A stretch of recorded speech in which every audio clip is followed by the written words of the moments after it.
ایک چھوٹا سا ادنا سا طالب علم ہونے کی حیثیت سے میں اتنا کہتا ہوں کہ اس دھرتی پر علماء کرام کا ان کی موجودگی ہمارے لیے باعث رحمت ہے. کیوں؟ ہمیں وہ قرآن پڑھ کر بتاتے، ورنہ آج ہم 3-4 خدا کی عبادت کرتے.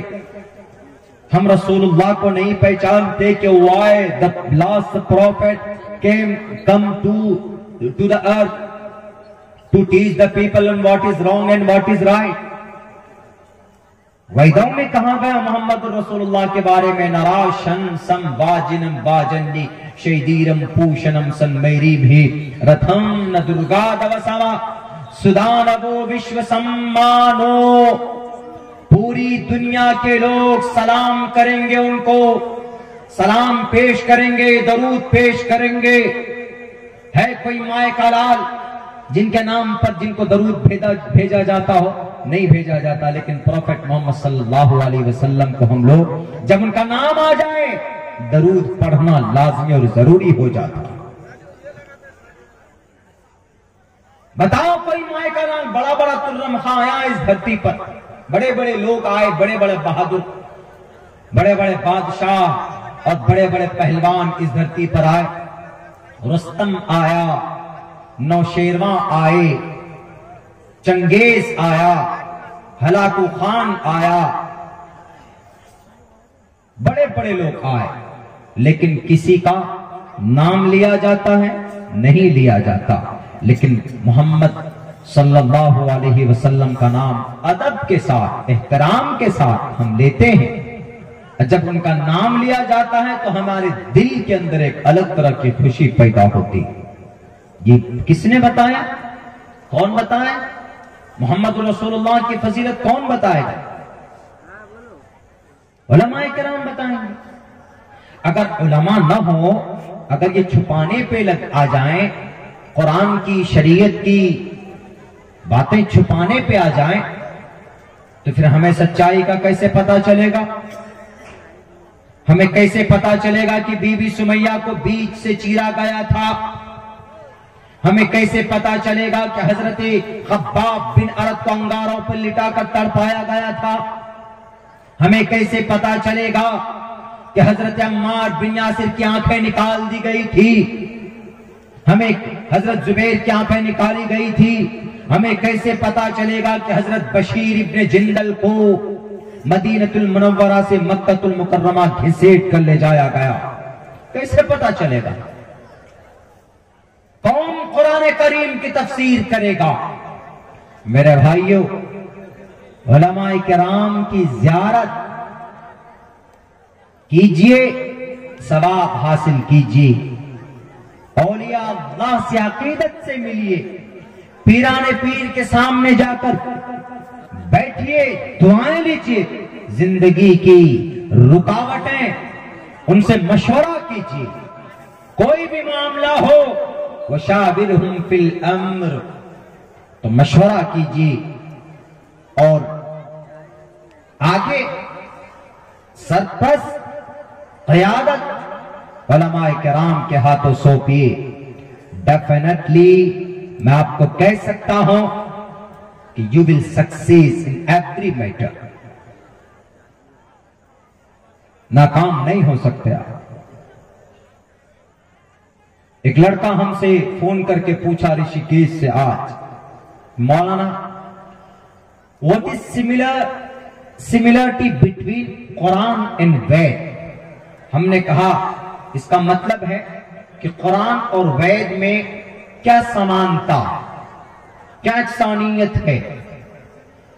دیکھیے، وہ ایک پی ایچ ڈی کا مطلب ڈاکٹر آف فلسفی کی پڑھائی کر رہا. اس میں ایک ٹاپک ہوتا ہے، اس کے اوپر مضمون لکھتے ہیں، ریسرچ کرتے ہیں ڈیپ میں جا کر. تو اس نے اس کو دیا اس کے ٹیچر نے کہ اس ٹاپک کے اوپر لکھ کر لاؤ. اس نے لکھا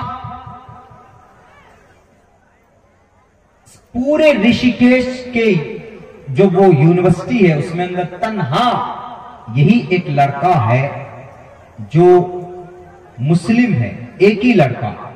باقی سب اس میں سناتن دھرمی ہیں، دوسرے ڈیفرنٹ الگ الگ مذہب کے لڑکے. بہت مشکل سے اس کا ایڈمیشن ہوا. تو وہاں جو پروفیسر لوگ ہیں، جو پڑھانے والے ہیں، تو اس کو تھوڑا الگ نظریے سے بھی دیکھتے. تو اس کو ٹاپک دیا کہ واٹ از تم اسلام مسلم ہو، you are a Muslim and you know lot of about your Islam, بہت کچھ جانتے ہو گے تم اسلام کے بارے میں، لکھ کر کے لاؤ کہ what is relation, what is connection between Quran and Ved, کیا رشتہ داری ہے دونوں میں، کیا یکسانیت ہے، لکھ کر کے لاؤ. اس نے لکھ کر کے لا کہ ایک ایسی گرنتھ ہے کہ جس کے اوپر قرآن کے ذریعے روشنی ڈالی گئی ہے، بتایا گیا ہے کہ یہ ایک ایشوریہ گرنتھ ہے، یعنی ایک ایسی چیز ہے کہ جس کو سمجھنے میں قرآن کی ضرورت پڑی. تو وہ پروفیسر صاحب دیکھ کر کے غصے میں آ گئے. انہوں نے کہا کہ ایسا کیسا ہو سکتا ہے، ہمارے وید کو پہچاننے میں ہمیں قرآن کی ضرورت پڑی، ہمیں نہیں چاہیے یہ قرآن. کیوں یہ قرآن اس لیے نہیں چاہیے کیونکہ اس قرآن کریم کے اندر نماز کی بات کہی گئی ہے، اس قرآن کریم کے اندر اذان کی بات کہی گئی ہے، اس قرآن کریم کے اندر نماز کے اوقات کے بارے میں باتیں کہی گئی ہے، علماء کرام کی فضیلت بیان کی گئی ہے، اس قرآن کریم کے اندر سود سے بچنے کی ترغیب دی گئی ہے، اس قرآن کریم کے اندر اور بہت سارے احکامات بیان کیے گئے ہیں. اسی لیے we don't accept the definition according to the Quran.